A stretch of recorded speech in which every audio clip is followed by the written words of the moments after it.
passionate logic.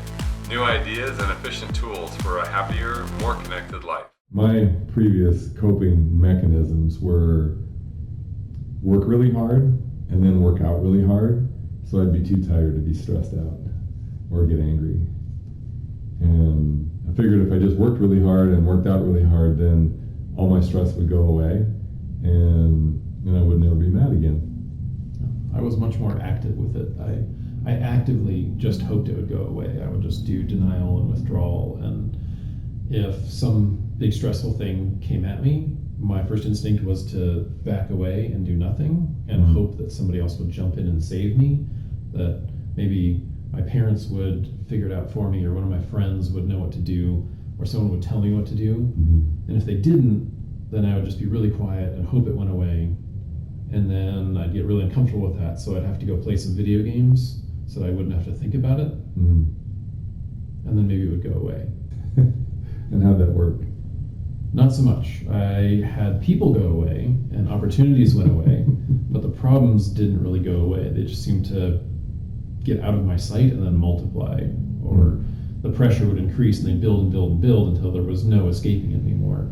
And then once it was so overwhelming, it was like a crisis, and then I had to do something about it. Yeah, mine didn't work so well either. I would work 16, 20-hour days, be exhausted, and then find the anger keep creeping back in, and then getting bigger and louder. I did get bigger and stronger. I channeled a lot of energy into lifting weights until I would reach the pinnacle of, what life should be, the house and the car and the wife and the kid, and be the most miserable I've ever been in my life, because I was trying to work it out or work it off. Didn't work so well. It just seemed to drain me, and I would then find the anger popping up even in the smallest cases of when I thought I should be okay. And I've seen in my years of teaching and working with people and talking with people, there's not that many coping mechanisms that people use. One of them is complaining about problems. You just find someone and you just rant or go off about it, not looking for answers, but just, this is terrible and you're a victim or a martyr, and why is life so hard, and this person shouldn't be doing that, and blah, blah, blah. And it doesn't fix the problem, it just makes you feel a little bit better and vent some of your frustration with it. But that isn't really an effective coping mechanism unless you're also getting feedback. I think one of the best ways is the helpful counterpart to that is if I go, I have this thing going on, and I don't know what to do, or I sound it off of you and say, can you just listen for a little bit? I just want to talk through this with someone, and I don't really need feedback right now, but sometimes talking through it, you go, well, I guess, maybe that is the solution. Sometimes you can find it through talking, especially if you're an extrovert.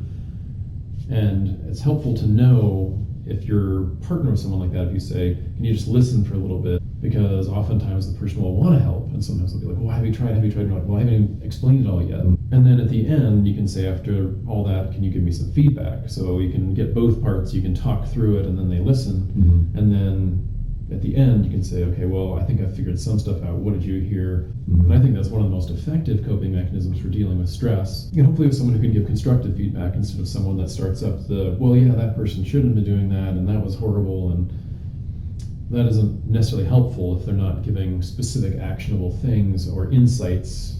They're just giving you reasons why you should continue to be upset. Right, yeah. And then they might not be someone who's actually wanting to help, they're just wanting to feed off of the negativity that you're generating. Or use it as an excuse to, okay, you're done venting, then oftentimes they won't be listening, they'll just be waiting. Okay, are you done? So now I can get my part about this thing that I don't like, or that person that did something wrong, or whatever it is. Yeah, there are a lot of people who like to bond over negativity. Yeah. They're familiar with it. As you're talking, one of the things that's coming up for me is, like, what is it when you relieve stress? And what is stress causing? And for me, stress has a way of building pressure, like you mentioned earlier, and I just want that pressure to stop. And I'm virtually willing to do just about anything to make it stop, whether that's being bigger and louder than the person I'm talking to, or physically restraining them so that my anger and my frustration stops. And that's a sad way to deal with stress because it's inside of me. And I'm trying to make this perfect so I won't feel that. Because I want to feel the calm, I want to feel the connection to me, the connection to the other person, you, life. So stress for me is when I'm disconnected from that. Thank you for watching our video. If you like the video, please subscribe. Please like. Please leave a comment below. Thank you so much.